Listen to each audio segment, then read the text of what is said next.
So one thing that's very interesting is actually there's an article by Vox with a survey of Republicans and Democrats as well as independents on views on climate change and clean energy.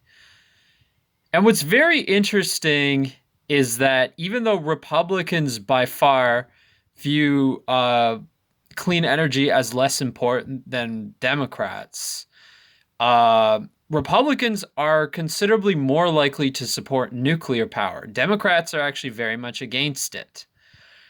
Now, this finding has been mirrored in a lot of other articles that talk about how liberals are against nuclear power as a rule. If you do a Google search, I can link to a bunch of these articles in the notes, but basically, yeah, liberals tend to be more against nuclear power, even though liberals also tend to believe more in climate change and support clean energy more as a rule. Now, in my opinion, the two most viable forms of power for clean energy are nuclear power and hydroelectric by far. And I'm not sure where liberals align on hydroelectric, but I would not be surprised if they're also heavily against it for similar reasons. Another similar thing is that apparently something like 86% of Germans are against nuclear power. And as we all know, Germany is a country that has been very, very brainwashed ever since World War II, with the principles of liberalism and leftism. So, why is it that the left and liberals are so much against nuclear power? Well, I have a theory. I think it aligns with Jonathan Haidt's his values, the values that are illustrated by Jonathan Haidt, which are often cited by many people. I believe they include sanctity, care, harm, and various others. A lot of people on the right have extensively covered Haidt in their analyses, like TRS and The Jolly Heretic. Basically, Haidt's theory shows how liberals and conservatives, like left wingers and right wingers, broadly speaking, have different values.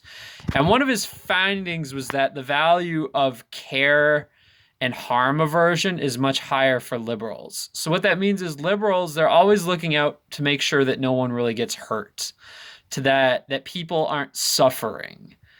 And this is one of their core values that no one can be in abject suffering no matter what, regardless of the greater good. This is why so many liberals they talk about things like ending world hunger. They're very idealistic when it comes to harm aversion. And I think this is partly why, for instance, they have no problem with shutting down all of society and destroying the economy to stop COVID, because it's all about harm aversion. It's the same reason why they're willing to also destroy the global economy for the sake of uplifting the third world. Things like that. It's all about, everything is about harm aversion, and they're not very utilitarian in their ethos. They're not willing to do something that may cause harm to a few people, even if it's for the greater good. They're always about harm aversion.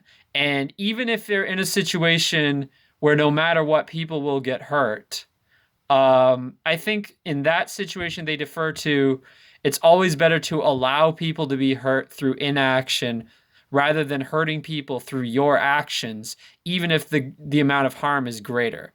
What they're actually against more than anything is harming people directly. And a movie that really embodies the liberal ethos in terms of harm aversion is Minority Report.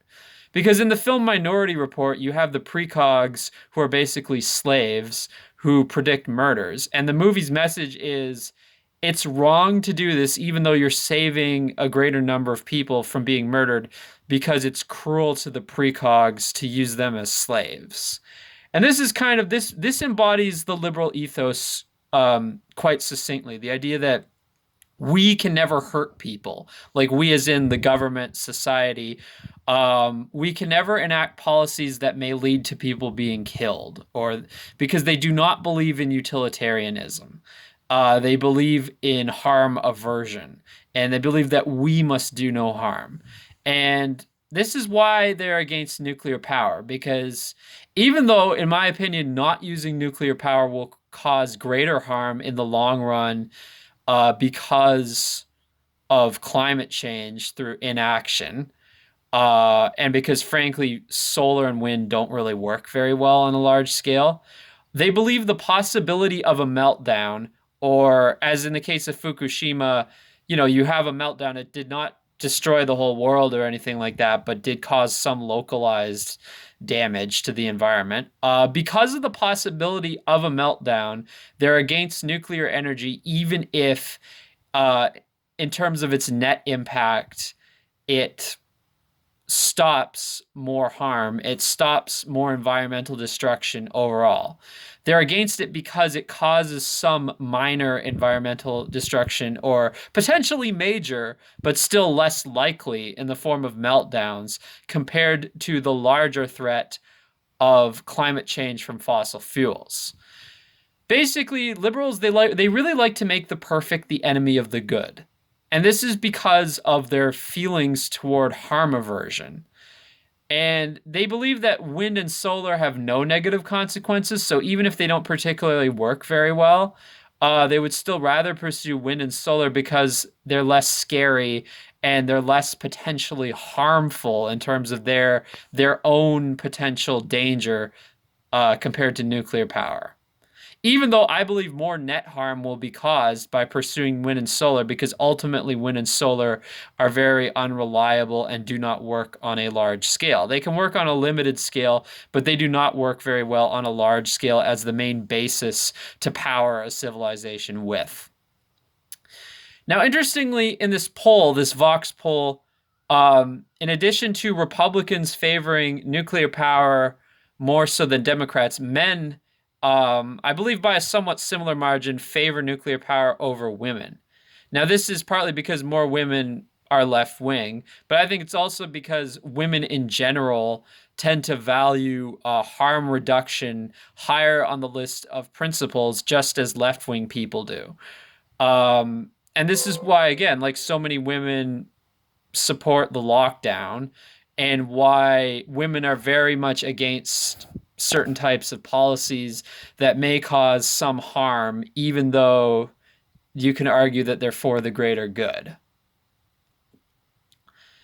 Now, granted, there are some issues, like I'm not always saying utilitarianism is the way to go. Or for instance, the masculine impulse toward causing harm for the greater good can be manipulated. Like, for instance, more men probably tend to be neocons. More men tend to support foreign wars because these wars are always fought under the principle that, yeah, you're killing some people in the war, but it's for the greater good. Now, I don't think these neocon wars are for the greater good. I think they cause more harm than good. But I'm just saying, yes, it is possible. The masculine impulse toward utilitarianism isn't it can be manipulated too, is what I'm saying. However, in this particular case, I do think the utilitarian outlook is the better one. And as I've also said, there's a lot of movies that portray and TV shows that portray nuclear power in a negative light, like The Simpsons, Dark, uh, and various others. And that is also, I think, something that has a strong impact on people's beliefs, especially people who are left leaning, because they tend to get more of their beliefs from movies and TV shows. So yeah, those are my thoughts on nuclear power and why this divide exists.